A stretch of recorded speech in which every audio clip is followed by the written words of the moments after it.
اور آپ اسلام کس طرح لے کر آئے؟ سیدنا حمزہ رضی اللہ تعالیٰ عنہ اعلان نبوت کے دوسرے سال اسلام لائے۔ ایک دن ابو جہل نے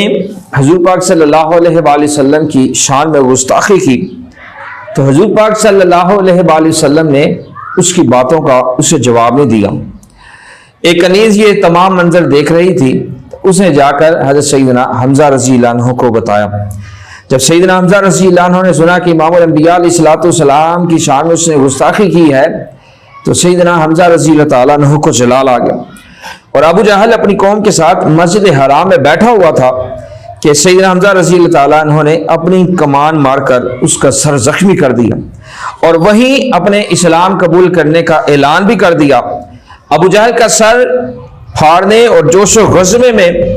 غضب میں ایمان لانے کا اعلان کر کے جب سیدنا حمزہ رضی اللہ تعالیٰ عنہ اپنے گھر پہنچے تو اپنے آپ کو مخاطب کر کے یہ فرمایا، تم سردار قریش ہو، تم قریش کے سردار ہو،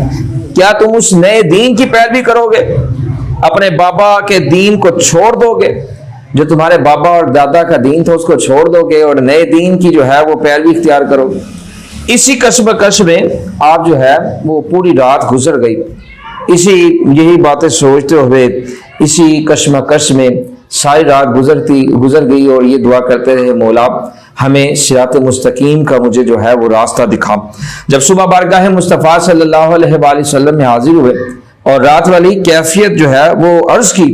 تو حضور پاک صلی اللہ علیہ وآلہ وسلم نے آپ کو اسلام کے بارے میں بتایا، اس کی عظمت و شان کے بارے میں بتایا، تو یہاں تک کہ اللہ تبارک و تعالیٰ نے آپ کو اسلام قبول کرنے کی توفیق عطا فرما دی۔